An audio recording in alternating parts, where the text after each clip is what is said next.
欢迎来到 Nine Dragon 频道。今天我们想向您发送以下时事通讯：乐华股价崩盘，王一博与乐华的难解难分。2026年初，内娱资本圈掀起一场无声海啸，乐华娱乐股价半年暴跌30%，市值蒸发数十亿港元。背后并非业绩暴雷，而是一纸即将到期的合约。王一博与乐华的独家经纪约将在2026年10月正式到期，续约与否至今成谜。作为乐华绝对的现金奶牛，王一博一人贡献公司超60%营收。2024年个人收入高达4.59亿元，被资本市场戏称为王一博概念股。然而自2023年起，信号接连亮起红灯，他成立个人工作室，注册专属商标，社交平台悄然删除乐华艺人标签。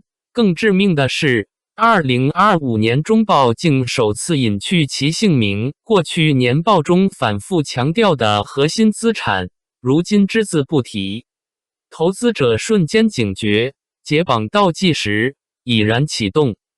市场用脚投票，阿里等早期股东悄然减持，单日资金净流出超100万港元，股价从 3.06 港元一路滑落至 2.46 港元，创下半年新低。这已非短期波动，而是对乐华商业模式的根本性质疑。公司 86% 收入依赖艺人管理、虚拟偶像、音乐 IP 等所谓第二曲线占比不足 5%， 连力推的女团 Everglow 也在2025年黯然解散，新人断层严重。当唯一顶流可能出走，这座建立在流沙之上的帝国轰然动摇。业内普遍认为，王一博若选择独立，将是内娱又一标志性事件。从鹿晗到黄子韬，再到如今的王一博，顶级流量在完成商业积累后，无不寻求自主权与收益最大化。而传统经纪公司若仍沉迷抽成模式，拒绝股权共享或资源共投，终将被时代抛弃。乐华的困境正是整个行业的缩影，捧红一个王一博易，再造一个却难如登天。更讽刺的是，就在乐华股价因跌不止时，王一博个人事业却高歌猛进，电影《无名》热烈票房口碑双收，拿下多个国际品牌全球代言，甚至跨界赛车斩获佳绩。他的价值早已超越乐华旗下艺人的标签。若真离巢，损失最大的恐怕不是他，而是那个把全部赌注压在一个人身上的公司。王一博以智慧应对合约中末期，提前布局赛车、纪录片和主流活动，避开乐华约束，保持曝光。粉丝在不知情中平稳度过3年，而他的低调策略和连续荣誉提名，让合约之战悄然胜利。虽然一直说王一博性格坚毅，向来报喜不报忧，但必须承认，在和乐华娱乐合约到期这件事上，王一博的有事自己扛，实在是非常智慧的一种。众所皆知，乐华上市财报曾披露过，王一博合约到26年10月截止。以前大家都以为合约最后1年会不好过，也考虑过王一博要怎么挺过这段时间。在同样经历合约问题的赵露思直播亲口说公司卡他进组之前，大家可能都没想到内娱公司能在合约到期前3年逼续约，几乎提前一个合约周期下手。从王一博的事业轨迹看，也的确是从23年下半年开始，他的重心开始从娱乐圈转移到其他领域，只是23年初定下的人鱼延迟到24年，变成了24年上半年拍摄。试想一下，如果23年王一博粉丝就知道已经开启了合约终末期，王一博如果不续约会被一步步卡曝光，那么粉丝一定会焦虑。毕竟此时离26年10月还有整整3年，一个看似非常漫长的数字。但现在就不会了，因为此时合约不到1年，数月的时间，粉丝等得起，也非常期盼，不会再焦虑。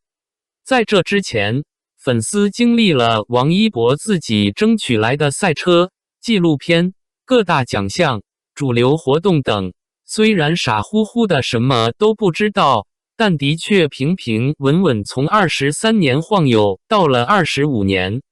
王一博是乐华全约艺人，他在娱乐圈相关的所有合约几乎都在乐华手上，包括影视约、商务约、音乐约、演出约、综艺约等，以上相关的种种活动，几乎都需要取得乐华同意才能操作。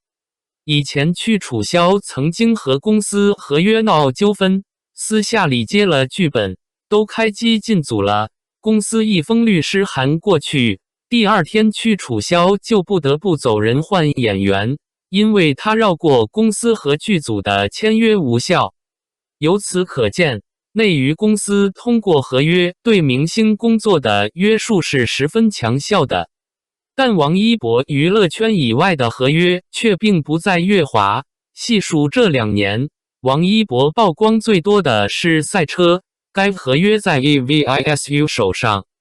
另外一部分曝光纪录片是22年就提前准备好的，主流活动则是上面指定，虽然也传出不少乐华试图阻拦的消息。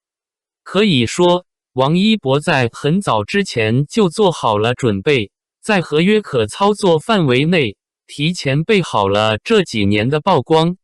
对王一博而言，他在这个阶段最重要的就是平稳度过合约终末期，保持住一定的曝光，而不是和乐华算口水仗。